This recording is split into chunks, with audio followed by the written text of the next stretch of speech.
तर अक्कांनी प्रश्नांची उत्तर देण्याच्या नावाखाली नीलम गोरेंना टार्गेट करून वर्तन अशी केली की उदय सामंतांचीही गोची करून टाकली. हा अगदी चतुराईनं केलेला सिलेक्टिव्ह टार्गेटिंगचा प्रकार इतरांना नसेल कळला, पण हमको समझ आया है बरं का अक्का. तुमने हमको देखा, हमने तुमको देखा, क्यों रामजी कुछ हुआ के नहीं, असं म्हणणाऱ्या अक्का म्हणे आता राम मंदिरातल्या चंदा चोरीच्या विरोधात आंदोलनं करणार आहेत. आणि विशेष म्हणजे क्यों रामजी कुछ हुआ के नाही, तर याच्यावरून त्या चक्क रामाय रामभद्राय रामचंद्राय वेदसेपर्यंत येणार आहेत, रामरक्षा म्हणणार आहेत.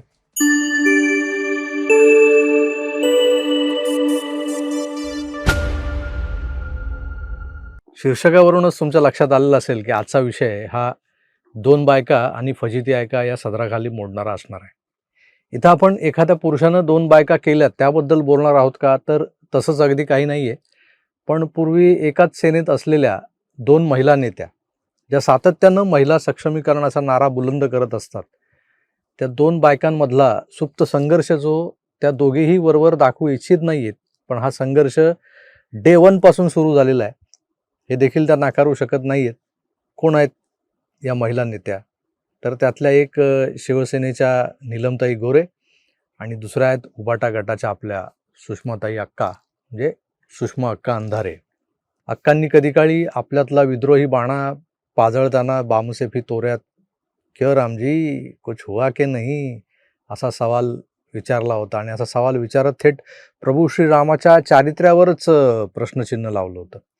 मग त्या ठाकरेंच्या सगळ्याच पिढ्यांवर देखील घसरल्या होत्या. वंदनीय बाळासाहेब ठाकरेंच्या थरथरत्या हातांमध्ये आता ताकद उरलेली नाही असा शोध देखील त्यांनी लावला होता. उद्धवजींना खालच्या थराला उभारा, आदित्यला वर चढव आणि फोडकी अंडी असं चॅलेंजही दिलं होतं. राज ठाकरेंना तर त्या सुपारीबाज वगैरे म्हणाल्या होत्या. आता हे सगळं पुन्हा पुन्हा सांगण्याचं कारण काय, तर काही लोक म्हणतात की हे सगळं दाखवलं ना, ह्या क्लिप्स दाखवल्या की तुमचा TRP वाढतो, व्ह्यूज येतात. म्हणून आज यातली एकही क्लिप मी तुम्हाला दाखवणार नाहीये. फक्त आठवण करून देतोय की काय घडलं होतं. आणि त्याच सुषमा अंधारे जेव्हा ठाकरेंच्या शिवसेनेत दाखल झाल्या, तेव्हा त्यांच्या हातात गंडाबंधन करण्याची जबाबदारी मला वाटतं खुद्द नीलमताईंनी निभावली होती.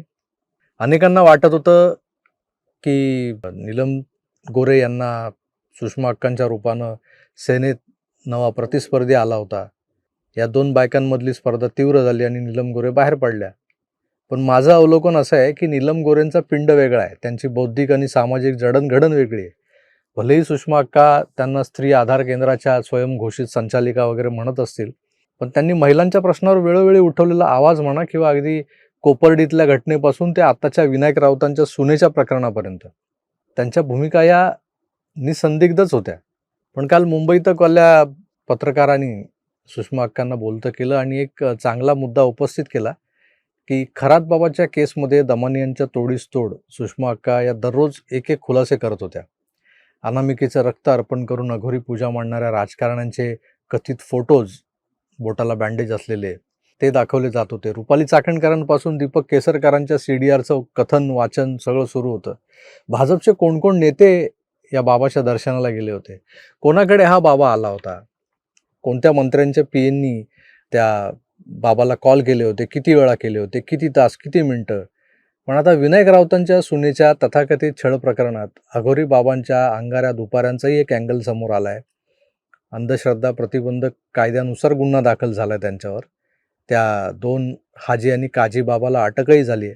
यावर सुषमा अक्का गप्प का, हा सवाल होता. त्या पत्रकारानं आपलं काम चोख केलं, पण तिच्या प्रश्नांना ती धार नव्हती जी एरवी महायुतीच्या नेत्यांना प्रश्न विचारताना दिसते. असो, तिनं किमान हा कळीचा मुद्दा मांडला आणि हा प्रश्न विचारला, हीच मोठी गोष्ट आहे. अक्कांनी कारणं सांगितली की त्या मुळशी चाकणच्या दुर्घटनेच्या मदत कार्यात अडकल्या होत्या, त्यामुळे त्या गिरिजा राऊतच्या प्रकरणात आपली प्रतिक्रिया जी आहे ती देऊ शकल्या नाहीत. अक्का गिरिजासाठी एक स्त्री म्हणून लढणार आहेत, जर का तिला अक्कांच्या मदतीची गरज लागली तर त्या सदैव उपलब्ध आहेत वगैरे त्यांनी सांगितलं. आणि असं सांगताना त्यांनी नीलम गोरेंना का टार्गेट केलं ते मला समजलं नाही.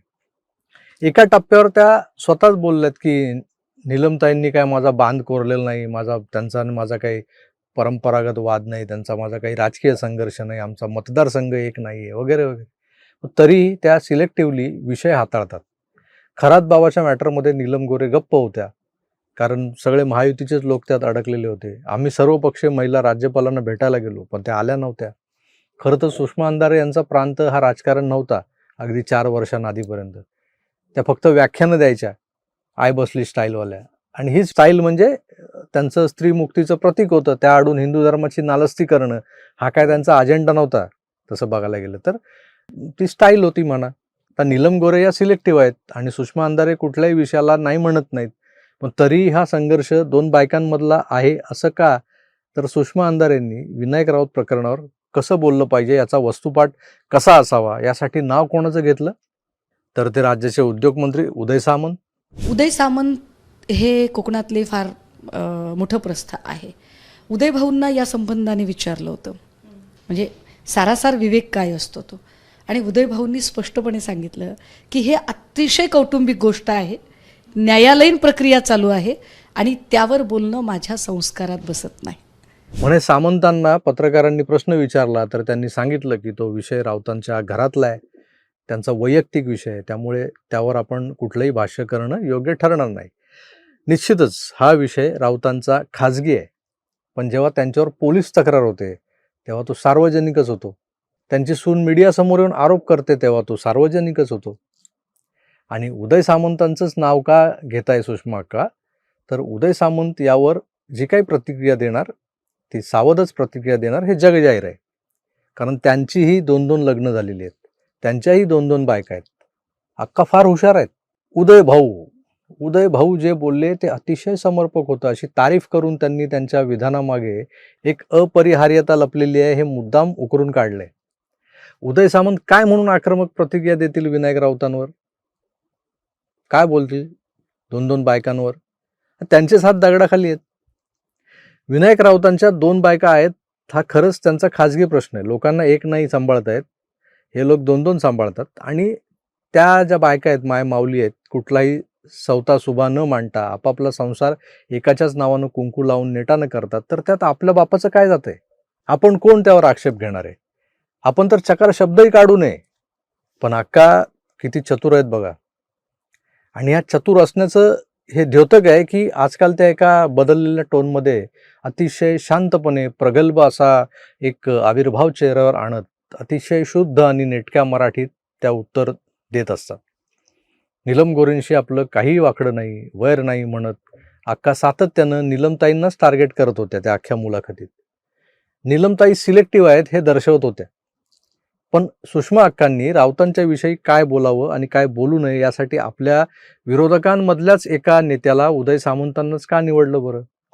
इतर मंत्र्यांना फैलावर घेणाऱ्या सुषमा अक्का सामंतांना चक्क उदय भाऊ वगैरे संबोधतात. निर्विकार चेहऱ्यानं त्या हा किस्सा सांगतात, कसं बोलले उदय सामंत. पण त्या आडून मुद्दाम काही मंत्र्यांची अगतिकता त्या अधोरेखित करू पाहत होत्या हे दडलेलं नाहीये. विनायक राऊत, त्यांच्या 2 बायका, त्यांची पोरं, त्यांचं घर, त्यांच्या सुनेवर झालेला अन्याय अत्याचार यावर अनेक महत्त्वाच्या मंत्र्यांनी, नेत्यांनी बाईट्स दिलेले आहेत. पण सुषमा अक्कांनी उदय सामंतांनाच का निवडलं उदाहरण देण्यासाठी? हा छुपा सिलेक्टिव्ह अजेंडा नाहीये का सुषमा अक्कांचा? लोकांना का एवढं मूर्ख समजता तुम्ही की आम्ही कानावर बिड्या, काखद रेडू आणि धोत्रावर इन्शर्ट करून फिरतोय? का राव? या सगळ्या गदारोळात सुषमा अक्कांनी काही गोष्टी सावरण्याचा केलेला प्रयत्न की बोलताना आपण सतत नीलमताईंना टार्गेट करतोय लक्षात आल्यावर काय करायचं? तर आमची तुलनाच होऊ शकत नाही असा हा आणायचा. आता हा दावा जो आहे तो मात्र खरा आहे. नीलम गोरे यांच्या बौद्धिक क्षमतेच्या किंवा राजकीय सामाजिक विचारांची जी काही तुलना ही सुषमा अंधारेंसोबत होणं अशक्य आहे. नक्कीच अक्का या उच्च विद्या विभूषित वगैरे आहेत, त्या प्राध्यापिका आहेत असं कानावर आलं होतं. पण त्यांच्या या पात्रतेला किंवा या गुणवत्तेला योग्य तो न्याय मात्र मिळालेला नाही, मिळत नाही असं स्पष्टपणे जाणवतंय. सचिन अहिरांना अकोमोडेट करण्याच्या नादात शिवसेनेला नीलमताईंना शांत बसवावं लागलं, नाहीतर त्याच पुन्हा उपसभापती बनणार हे नक्की झालं होतं. त्यामुळे जेवढी संधी शिवसेनेनं अगदी वंदनीय बाळासाहेबांपासून उद्धवजी ते शिंदेसाहेब अशा क्रमानं नीलमताईंना मिळालेली आहे किंवा त्यांनी दिलेली आहे, त्याबद्दल इतरांना त्यांचा आकस वाटणं हे साहजिकच आहे. ह्या एकाच बाईला काय एवढी संधी मिळते? बरं, बाळासाहेबांनी दिली तेव्हा त्यांनी काहीतरी विचार केला असेल. उद्धवजी जेव्हा त्यांना ह्या सगळ्या गोष्टी देत होते, आमदारकी, उपसभापती पद वगैरे, तर उद्धवजींनी काय पाहिलं होतं? त्यानंतर त्या शिंदेंच्या सोबत आल्या. आता ही शिवसेना ही नीलमताईंना एवढा मान-मरातब का देते? हा विचार अनेकांच्या मनात येतो आणि त्यामुळे त्यांच्याबद्दल आकस वाटणं साहजिकच आहे. सुषमा अक्का तर बाहेरच्या आहेत, पण नीलमताईंना यावेळी त्यांच्याच पक्षातून प्रचंड विरोध झाला होता. त्यांनाच का पुन्हा? असा सवाल अनेकांना पडला होता, अनेकांनी विचारला होता. जो सवाल सुषमा अक्कांनाही पडला असेल, कारण नीलमताई तर नीलमताई, आता तर त्यांच्या समोर त्या ज्योती वाघमारे त्यांनाच काउंटर करण्यासाठी आणलं होतं सुषमा अक्कांना. त्या ज्योती वाघमारेंना राज्यसभा मिळाली, पण उभाटा सेनेत अक्का मात्र उपेक्षितच राहिले. त्यांच्याही मनात चिखलातली कमळं फुलण्याच्या शक्यता यातूनच निर्माण होऊ शकतात. अलीकडेच त्यांची एक मुलाखत पाहिली ABP माझावरची. त्यात कळलं की त्यांचे वडील हे नणंदगावचे सरपंच होते, श्री दत्ताराव गुट्टे. हे गोपीनाथ मुंडे साहेबांचे सहकारी होते. आता जाऊ दे, उगाच विषयांतर नको, इथून परत नवीन सुरू स्टोरी व्हायची. तर अक्कांनी प्रश्नांची उत्तर देण्याच्या नावाखाली नीलम गोरेंना टार्गेट करून वर्तान अशी केली की उदय सामंतांचीही गोची करून टाकली. हा अगदी चतुराईनं केलेला सिलेक्टिव्ह टार्गेटिंगचा प्रकार इतरांना नसेल कळला, पण हमको समझ आया है बरं का अक्का. तुमने हमको देखा, हमने तुमको देखा, क्यों रामजी कुछ हुआ के नहीं, असं म्हणणाऱ्या अक्का म्हणे आता राम मंदिरातल्या चंदा चोरीच्या विरोधात आंदोलनं करणार आहेत. आणि विशेष म्हणजे क्यों रामजी कुछ हुआ के नहीं, तर याच्यावरून त्या चक्क रामाय रामभद्राय रामचंद्राय वेदसेपर्यंत येणार आहेत, रामरक्षा म्हणणार आहेत. तर वारकऱ्यांसाठी चपात्या लाटणाऱ्या अक्का आपण पाहिल्या, माफ करा पोळ्या लाटणाऱ्या. आम्ही बहुजन चपात्या म्हणतो. तर आई बसली म्हणत म्हणत त्याच आईच्या समोर परडी धरून उभ्या ठाकलेल्या अक्का आपण पाहिल्या. आता रामरक्षा म्हणणाऱ्या सिलेक्टिव्ह चतुरपणा करणाऱ्या अक्काही पाहूयात. त्यामुळे तुर्तास थांबूयात, पुन्हा भेटूच. तर आपली काळजी घ्या आणि पाहत राहा आपलं आवडतं YouTube चॅनल आकार DC9. धन्यवाद. नमस्कार.